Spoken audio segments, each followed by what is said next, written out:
Okay, so my next set of books is going to be about like the shade, the hue, all of that. So my first one is going to be Mouse Paint by Ellen Stoll Walsh. And basically, these mice get into some trouble with some paint because there were once 3 white mice on a white piece of paper, and so the cat couldn't find them. And so they go through this whole adventure where they find all this other paint, and then they start mixing the paint to make other colors. And so when they're doing like the reds and the oranges and all that, they're getting so excited because look at all these new colors we just made. And that is something that the different shades of different, at least when I was in school and I learned like different shades of red mean different things. And then, yeah, so there's all sorts of these in this book. And I'm trying to think my next train of thought here. As far as literary elements, it almost teaches sequence in chronological order, because it is talking like first we had to do this, and then we had to add this, and then we had to do this. So we had to find this paint, and then we had to mix it with this paint, and then we had to and then we had to like paint it on and try to use it and mix it. I meant mix it.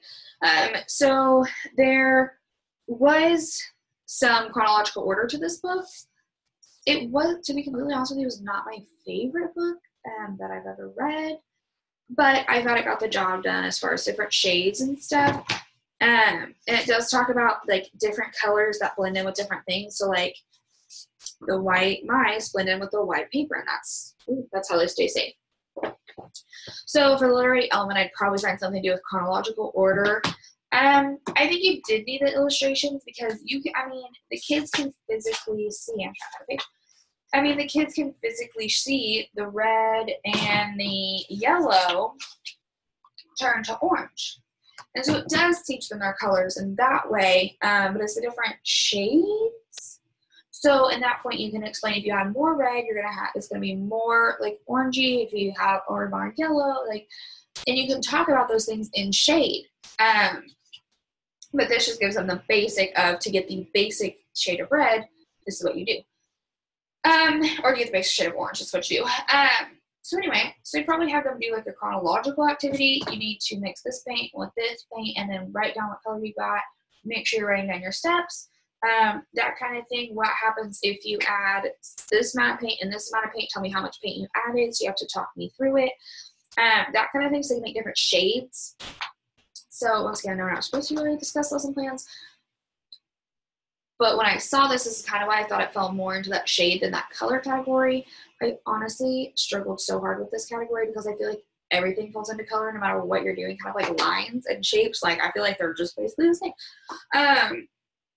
This was a very hard assignment, at least for me.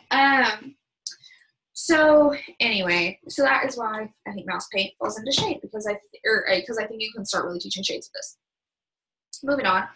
So Kitten's First Full Moon by Kevin Hughes, something like that.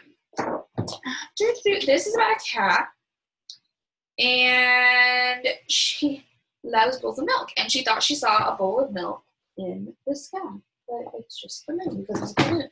So she goes on this wild and crazy adventure. She's so kind of bowl of milk. What should she do? And she's sitting on top of a tree. So it's all that different kind of stuff, and I think the black and white is comforting. I think while it's scary, first of all, you need the shades of black and gray to make it night, like obviously. But I think in this way, like kids can come up with their own colors in their head if they want to. And that's the biggest thing I've ever read black and white children's books to kids. They immediately are like, if you ask them, what color do you think the cat is? They'll tell you all the colors in the world they think the cat is. So I think it's really good about that. Literary element, it does rising action, conflict, falling resolution, which is pretty cool because it seems like a really simple book, but it actually does a pretty good job of just talking them through all that. it's fairly easy to understand. So you could make them do a plot map off something like this, or create their own story and do a plot map. So yes, so it uses very simple shades. It's basically the same on it is the same on every page. It never strays. It never changes. It's always those black, whites, and grays. But it also does shadows. I'm trying to figure out if I can get you to see it.